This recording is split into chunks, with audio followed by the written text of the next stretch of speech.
way to the Union Hall I work for. I got some thoughts about the Supercross race in Nashville. And that is Supercross becoming too dangerous? Like, and I know what you're thinking, oh, you pussy, da. Man, before you say that, go watch my videos of me ripping, doing 50 miles in 10 minutes on a street bike, dragging knees and elbows, alright? You know, I'm not one to speak, you know, because I don't do, just sits on the sideline and am not you know, I know what I'm talking about. When I see something dangerous, I know it's getting dangerous. And what I mean by Supercross being too dangerous is there's no system for these guys to be checked out like NASCAR. And I hate to admit that NASCAR is doing something right, but the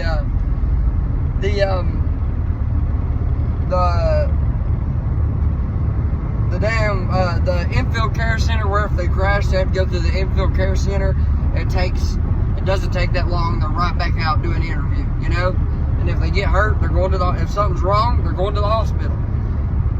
Motocross needs a system like that where you don't have Anderson with a fractured neck out there winning an LCQ, which, man, good on him.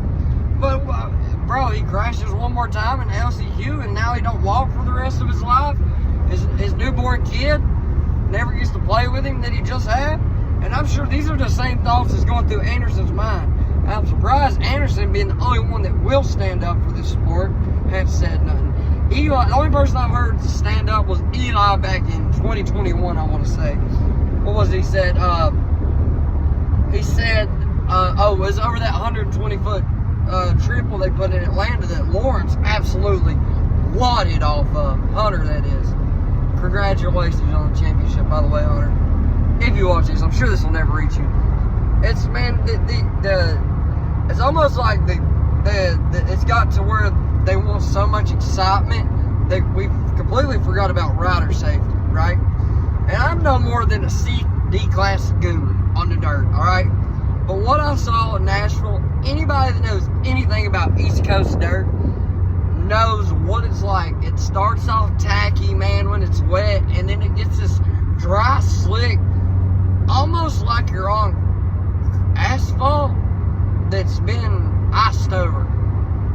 It hurts like hell when you land on it. That's the main part. It doesn't form great ruts, of course, if your turbo car eats gas. It doesn't form great ruts. Sometimes it does. I think what happened in Nashville, honestly, is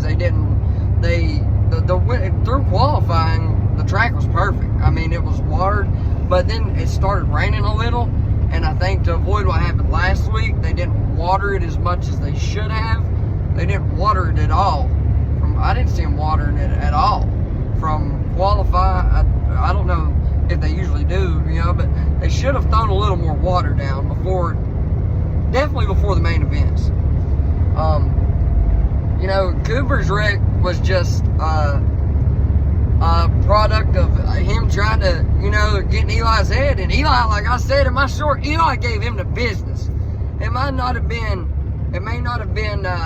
you know, it was mentally give him the business. That look back he gave him, like, yeah, see what happens when you mess with Beast Mode.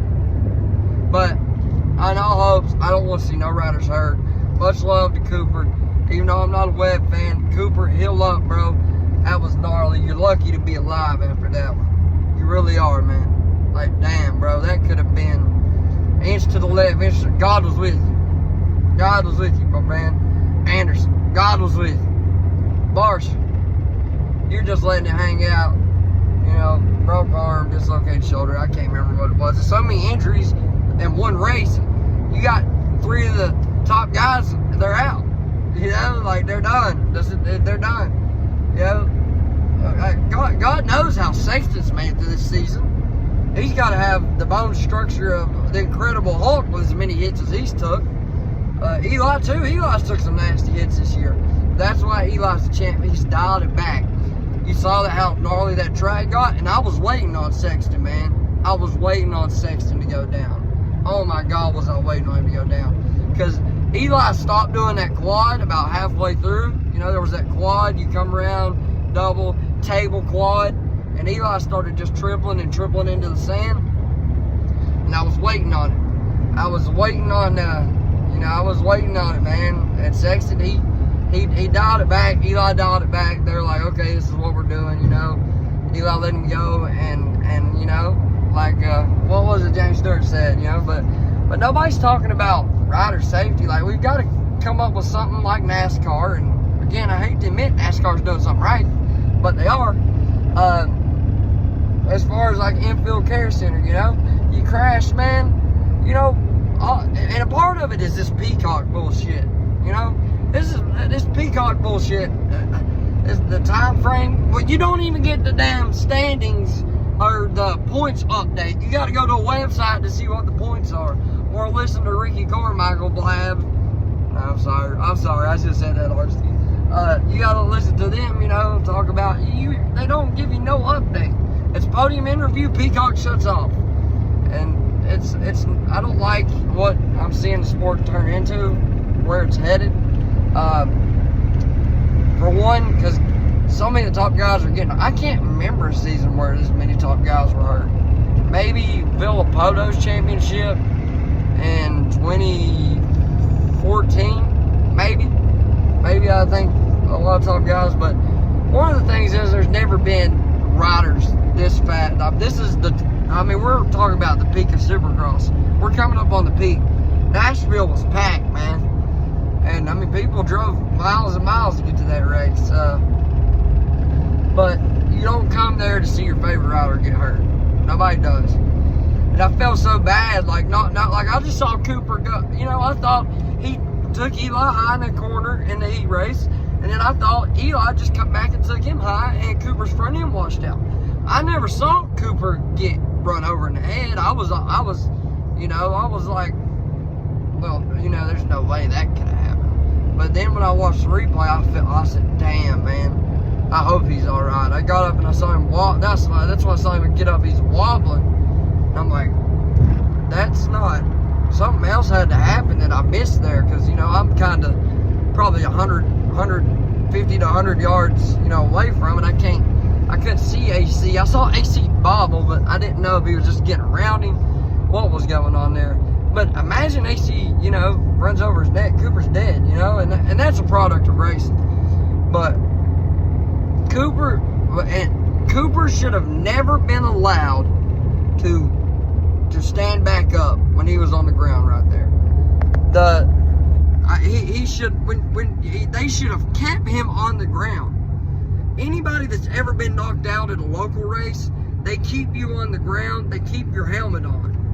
They do not let you stand back up and wobble around. How is it that at amateurs you are, even on practice days, if you get hurt, some guy is going to ride by, drop his bike, and say, "Stay down, buddy, just stay down." While you're getting up, can't breathe. Yeah, I know. I've had it happen to me. Knocked out. Where am I at? You're on the truck ride home. Your buddy's loaded your bike. You're going. Are we going riding, buddy? You done wadded yourself.